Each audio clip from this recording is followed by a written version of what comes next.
Every kitchen had one. That avocado green blender on the countertop looked like a small, radioactive monument to bad taste. The 1970s did not just embrace questionable design, they mass-produced it, boxed it, and sold it at Sears. Here are 30 funny household items from the 1970s that made absolutely no sense. Avocado green appliances were not a mistake. They were a movement. General Electric, KitchenAid, and Sunbeam all offered entire product lines in this murky yellow-green shade that somehow became the official color of the American kitchen. Your refrigerator was avocado. Your dishwasher was avocado. Your stand mixer, your toaster, your can opener, all of it, every last piece, the same swampy hue. The color was supposed to evoke nature and freshness, which is strange given that it looked like nothing found anywhere in nature. Sears catalogs from the early 70s devoted full pages to coordinated sets in avocado, harvest gold, and burnt orange, the unholy trinity of the decade. By 1980, homeowners were ripping them out so fast that landfills turned a familiar shade of green. Nobody questioned it while it was happening. For nearly a decade, millions of families stared at that color every morning and decided, yes, this is exactly right.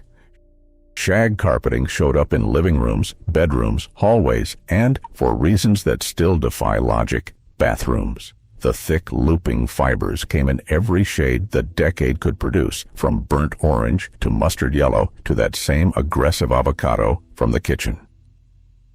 Walking across it barefoot felt like wading through a textile swamp. Cleaning required either an industrial vacuum or an actual rake.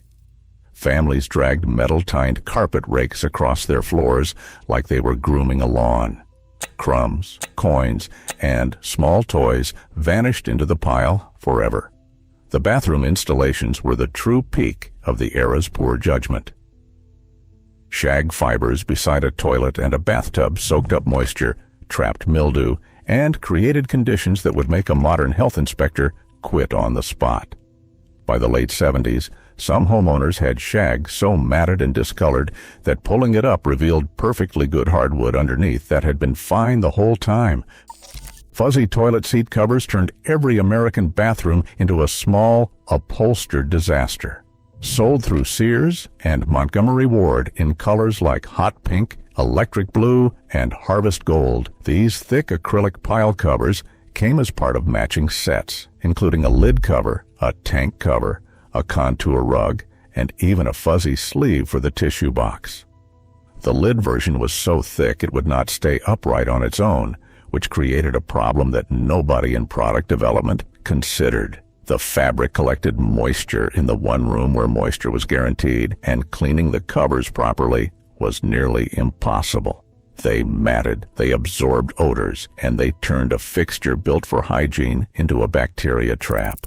Yet they sold by the millions. Every suburban bathroom seemed to have one. The concept existed because someone decided that the one surface in your home that should be easy to sanitize needed to be carpeted. Before the decade ended, millions of American couches spent their entire lives sealed under clear plastic slipcovers. Your grandmother had one. Your aunt had one. Walk through any working-class block in Brooklyn or the Bronx, and every living room sounded the same, a loud, sticky squeak as bare legs hit vinyl. The Tenement Museum in New York documented this as a shared experience across immigrant communities. Puerto Rican, Italian, Jewish, and Chinese families all independently decided that furniture was too valuable to touch. The plastic was never removed, not for holidays, not for guests, not for anything.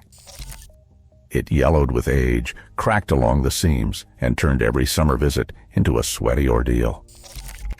The sofa underneath stayed pristine for decades, but nobody got to enjoy it. You bought expensive furniture for the sole purpose of never sitting on it comfortably. If the kitchen was avocado, the bathroom was harvest gold. American Standard and Kohler both offered full fixture lines, toilets, sinks, and bathtubs, in a brownish yellow that looked like the inside of a mustard jar. Builders put them in tract homes from coast to coast, and for nearly a decade, this was what a new bathroom looked like. The color did not age well. Within a few years, the porcelain looked less like gold and more like a stain that would not scrub out. Replacing one fixture meant replacing all three, because finding a color match from a different manufacturer was impossible, since every company mixed its own version. Homeowners in the 80s discovered that ripping out a perfectly functional Harvest Gold toilet cost less than trying to decorate around it. Plumbers from that era pulled more colored porcelain out of American bathrooms between 1980 and 1990 than in any decade before or since. Wood paneling covered the walls of every rec room, den, and finished basement in America like a dark second skin. Sold at hardware stores by the 4x8 sheet, these thin veneers of stained plywood were stapled directly over drywall, turning bright rooms into dim caves. The look was supposed to suggest a cozy hunting lodge or a gentleman's study. What it actually created was the interior of a shipping crate where your family happened to keep a television. Basements that already lacked natural light became pitch-dark grottos where teenagers played foosball under a single bare bulb. The adhesive used to attach the panels released formaldehyde for weeks after installation, a detail that manufacturers conveniently left out of their advertising. When the backlash hit in the early 80s, homeowners attacked the walls with pry bars, only to discover that removing the paneling also removed large sections of the drywall behind it. The damage was often so extensive that the cheapest option was to just paint over everything and pretend the whole decade never happened. Matching your wallpaper to your curtains to your sofa fabric was not just acceptable, it was the goal. Floral prints exploded across every surface of the American living room, and the bigger the pattern, the better. Sears pages from the era show complete room sets where the same oversized rows appeared on the couch, the drapes, the throw pillows, and the wall at the same time. The effect was like sitting inside a greeting card that someone had vomited flowers onto. Designers now call this pattern collision, and they mean it as a warning. Back then, it was aspirational. Families spent real money coordinating these prints, matching chrysanthemums on the curtains to the love seat. The wallpaper was often vinyl-coated, which trapped moisture behind it and bred mold, a problem that surfaced years later when the next generation tried to strip it and found black patches growing underneath. Macram plant holders dangled from every ceiling hook like decorative cobwebs spun from rope. The knotted creations hung in kitchen windows, living room corners, and porch overhangs, each one cradling a spider plant or a fern in a web of jute or cotton. The craft required just 2 knots, the square knot and the clove hitch, and that simplicity turned it into a full-blown national obsession. Craft stores sold macrame kits by the millions, and weekend workshops taught homemakers to turn balls of twine into elaborate wall hangings shaped like owls. The owl was absolutely inescapable. If you walked into an American home in 1976, you had about 30 seconds before you spotted one staring at you from a wall.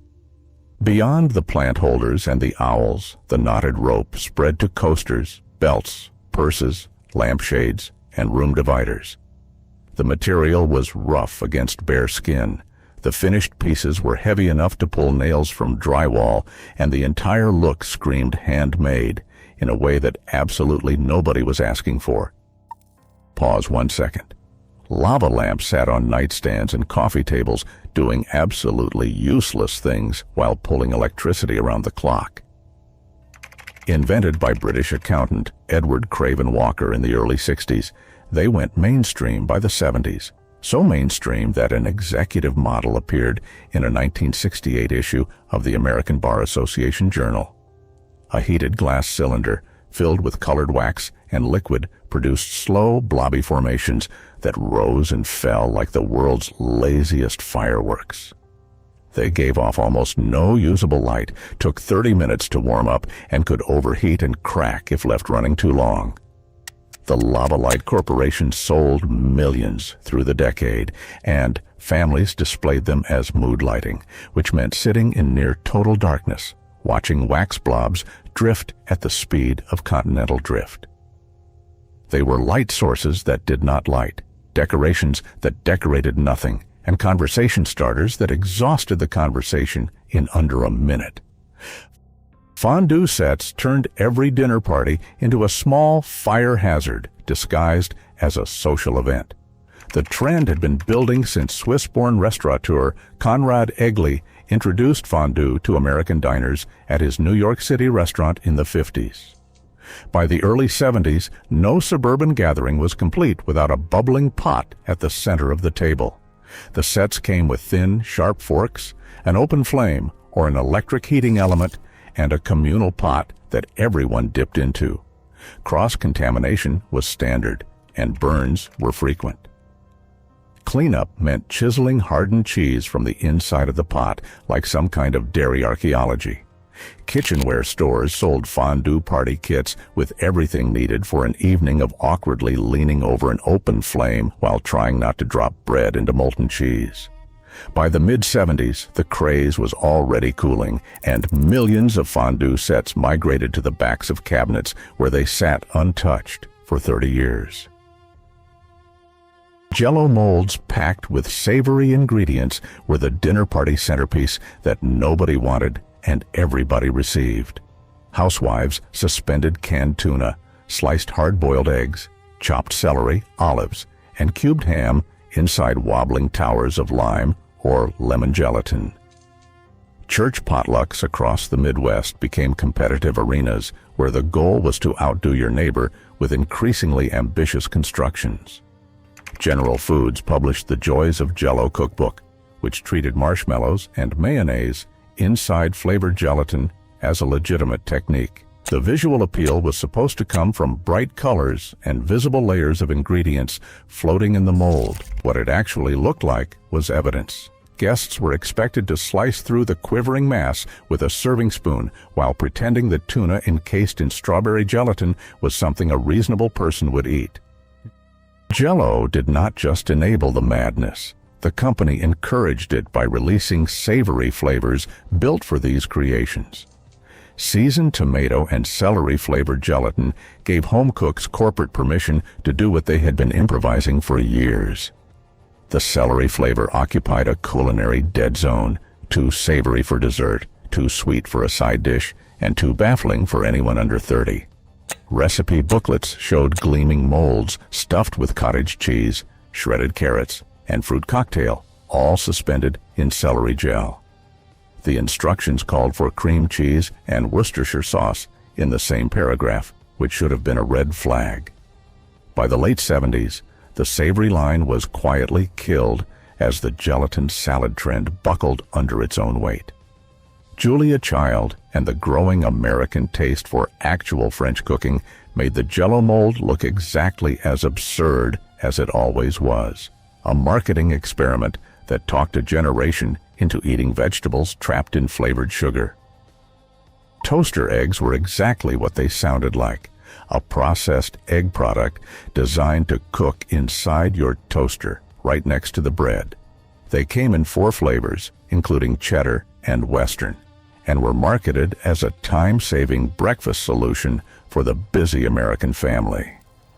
The packaging showed a golden egg patty sliding out of a toaster slot, as if this were a perfectly normal thing to do with a toaster. It was not.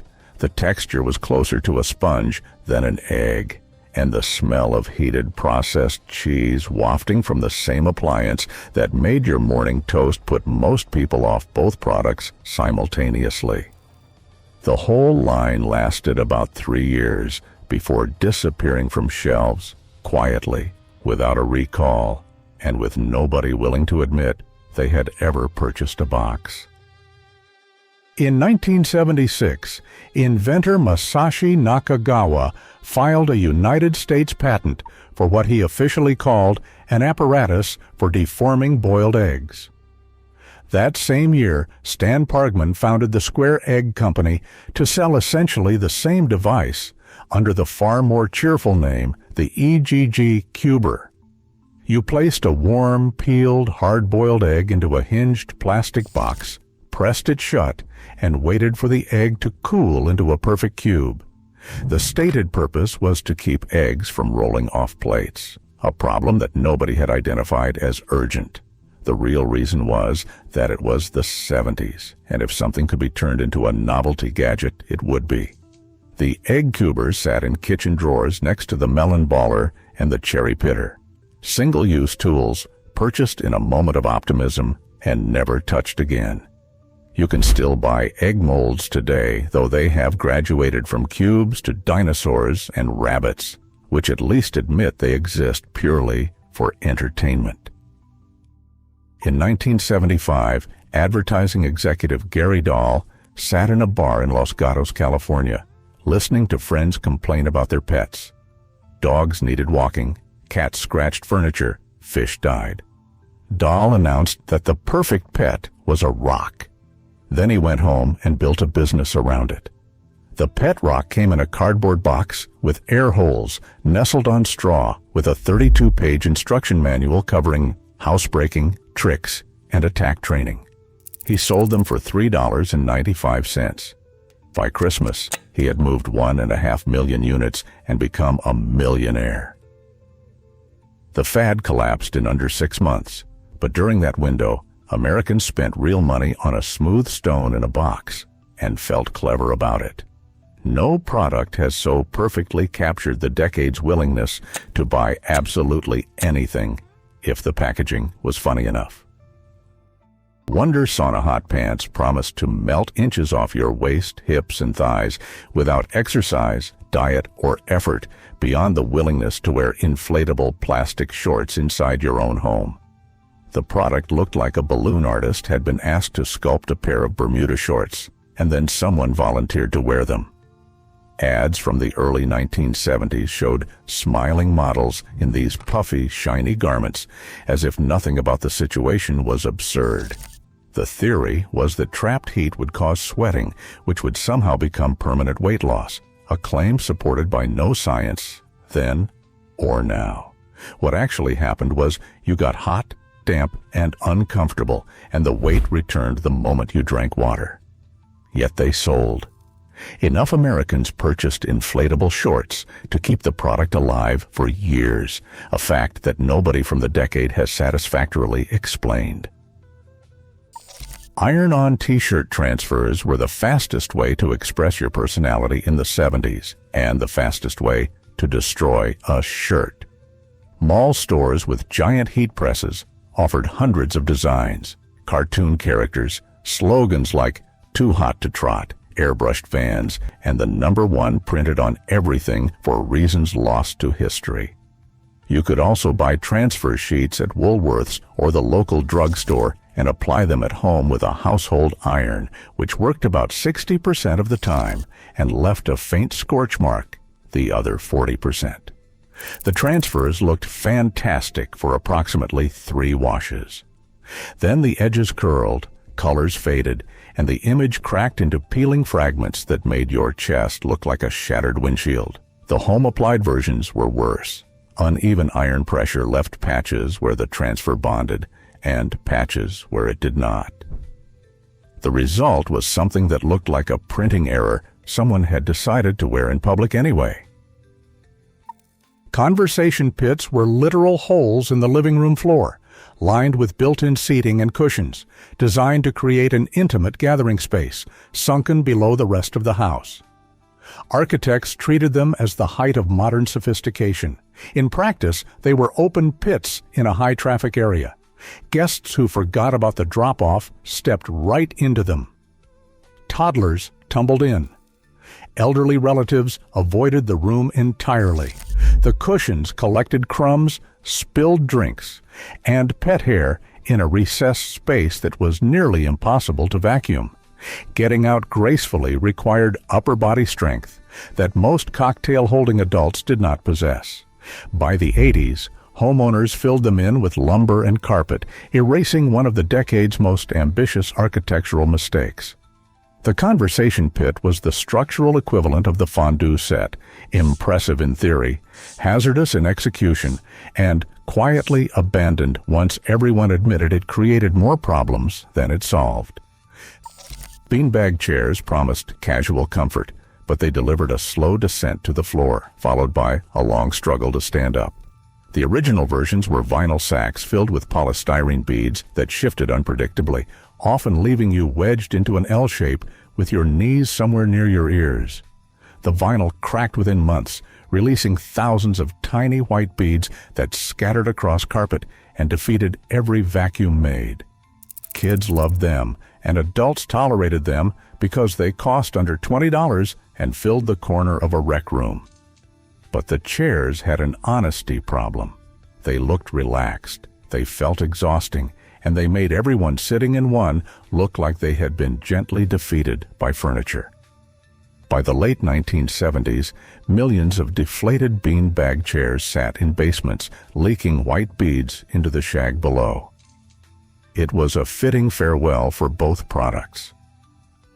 Console televisions were not appliances, they were furniture.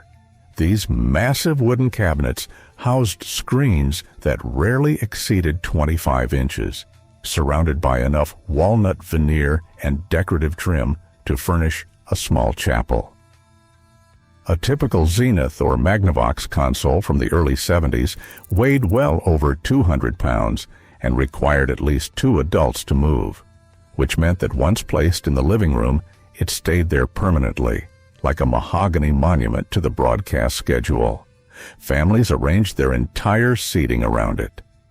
Some models included built-in stereos and turntables, turning one piece of furniture into an entertainment center the size of a coffin. The picture quality was mediocre. The tubes burned out regularly, and a repair required a house call from a technician carrying a suitcase of vacuum tubes. Yet the console was often the most expensive item in the house, costlier than the sofa, heavier than the dining table, and infinitely harder to throw away when the next decade decided it looked absurd. Ronco Veg-O sold America things it did not know it needed, and the Veg-O-Matic was the product that started it all. It was invented by his father Samuel, and it debuted at the 1963 International Housewares Show in Chicago. This plastic food slicer became the centerpiece of late-night television advertising for the next decade. It slices, it dices. The pitch burrowed so deep into the culture that Dan Aykroyd parodied it on Saturday Night Live with the Bass-O-Matic sketch. Ronco moved over 9 million units. By the mid-70s, the company had branched into the pocket fisherman, the miracle broom, Mr. Microphone, and the inside-the-shell egg scrambler, products that cost under $10 and solved problems that were either minor or completely imaginary.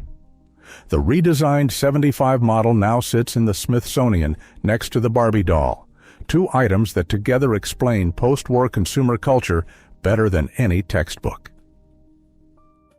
The pocket fisherman was a folding rod and reel that fit in your glove compartment, or, as the name aggressively implied, your pocket.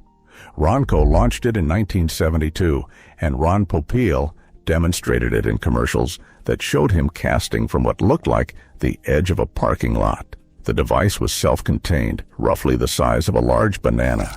It was marketed to the spontaneous angler, someone who might encounter a fishable body of water on the commute home and need to be prepared.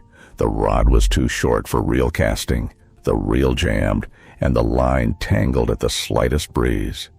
But Ronco moved millions at under $20 because the commercial made it look effortless. It became a gag gift, a Father's Day standby, and a cultural punchline that proved you could sell anything on television if you said it with enough enthusiasm. Mr. Microphone was a wireless transmitter shaped like a handheld microphone that broadcast your voice through the nearest AM radio. Ronco released it in the late 70s. The commercial became one of the decade's most quoted. A man in a convertible leans toward a woman on the sidewalk and delivers a line so cheesy It permanently entered the American vocabulary. The device cost under $15 and required no setup beyond tuning to a blank AM frequency.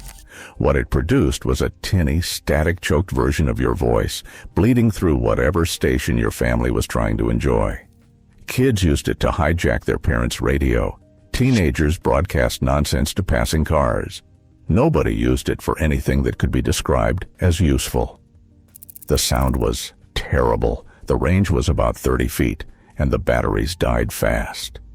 Yet Ronco moved millions because the ad made it look like the most fun you could have for $15. Chrome and smoked glass coffee tables were the sleek, modern answer to a question nobody asked. What if furniture could be simultaneously fragile and dangerous? Tubular chrome legs held up thin sheets of tinted glass that displayed every fingerprint, water ring, and dust speck while staying permanently cold to the touch. The chrome scratched hardwood floors. The glass cracked if you set a heavy book down too fast. The combination wobbled on shag carpet, which was unfortunately the surface most often found beneath them. Families with kids lived in fear of a thrown toy, sending the whole assembly into a shower of brown-tinted shards. The tables offered no storage, no warmth, and no forgiveness. They existed as a visual statement that you were modern and willing to sacrifice comfort for aesthetics. By the 80s, most were replaced by something wooden, and the remainders ended up at garage sales for $5. The Wicker peacock chair was a massive fan-shaped throne imported mainly from the Philippines and sold in furniture and import shops nationwide. The spreading back rose 2 to 3 feet above the sitter's head, framing them like an enormous wicker halo. Photographers used them as portrait props, and they appeared in countless yearbook photos and family sessions throughout the decade. As actual furniture, they failed on every level. The wicker creaked under weight. The wide back jammed against door frames. The seat was too shallow for comfortable sitting, and the fan shape collected dust in 1,000 crevices no vacuum attachment could reach. They cost $40 to $100, real money at the time, and most ended up on screened porches where they weathered, cracked, and slowly fell apart into decorative skeletons. Waterbeds promised the future of sleep, and they delivered a rubber bladder full of problems. Invented in 1968 by a 24-year-old graduate student, Charles Hall, at San Francisco State, the waterbed became the decade's must-have bedroom item, and by the peak of the trend, roughly 1 in 5 mattresses sold in the United States was filled with water. Without a heater, the mattress was freezing. With a heater, the electricity bill climbed. The sloshing woke your partner every time you rolled over. A pinhole leak could destroy carpet, subflooring, and the ceiling below. Moving one required draining hundreds of gallons first, a process that took hours. Apartment landlords refused them because the weight exceeded floor joist ratings. Yet people kept buying them, convinced that sleeping on a giant water bag was somehow superior to a mattress that did not require plumbing. Popcorn ceilings covered nearly every room built or remodeled during the 70s. A bumpy stippled texture sprayed onto drywall to hide imperfections and dampen sound. Builders loved it because the application was fast and cheap. Homeowners were stuck with it for the next 40 years because removing it was anything but. The texture trapped dust, turned yellow from cigarette smoke, and crumbled into white flakes if you bumped it with a broom handle. Cleaning was impossible. Any contact caused shedding. Painting over the bumps produced a lumpy mess that looked worse than the original. Until the late 70s, many of these spray textures contained asbestos fibers. Homeowners would not discover this until decades later, when they tried to scrape the stuff off and learned they needed a licensed hazmat crew. Removing a popcorn ceiling from a single room could cost thousands in abatement fees, turning a weekend project into a regulated environmental cleanup. S&A green stamps turned grocery shopping into a loyalty program that tested your patience more than it rewarded your spending. Distributed by the Sperry and Hutchinson Company since 1896, the stamps peaked in the 60s and 70s when supermarkets, gas stations, and department stores handed them out with nearly every purchase. You licked them, stuck them into booklets, and when you finally had enough, which took months of collecting, you drove to an S&H redemption center to choose a toaster, a set of towels, or a lamp that broke within 6 months. The value per stamp was so low that filling one booklet required hundreds of dollars in purchases. Families kept shoeboxes of loose stamps in closets, always meaning to paste them in, but never finishing. The program faded through the 70s as stores switched to direct discounts.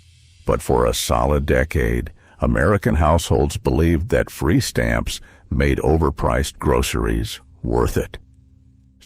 Spray on hair existed because the 1970s believed every human problem had an aerosol solution.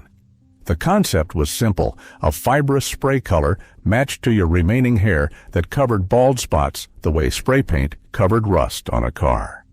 Ronco marketed its version as GLH Formula Number 9, standing for Great Looking Hair. 9 colors, about $40 a can, and Ronco sold 900,000 units in the first year. It looked passable from 15 feet, and increasingly suspicious as anyone moved closer. Rain dissolved it. Wind exposed the edges. A white pillowcase told the whole story by morning. The real achievement was not the product, but the advertising. Ronco pitched spray on hair with the same confidence they pitched the Veg-O-Matic, as if both required the same leap of faith. For a while, America made that leap. The Countertop electric can opener was the most unnecessary appliance in the American kitchen, and every family owned one. General Electric's 1970 model combined a can opener with a knife sharpener and became a small monument to domestic automation, the premise that even opening a can was too much labor for the modern household. The devices came in avocado, harvest gold, and burnt orange, and they occupied counter space that could have held something useful, buzzing to life with a thin electric whine whenever someone needed a can of soup. They jammed on dented cans, the cutting wheels dulled fast, and replacing them was its own small errand. The opener solved a problem that a $2 manual tool had already solved, only with more electricity, a bigger footprint, and a satisfying delusion that your kitchen had entered the space age. That formula, more technology, more cost, and zero actual improvement, became the unofficial motto of the entire decade. A whole decade of things that solved nothing and cost everything. If one of these lived in your house, subscribe and drop a comment.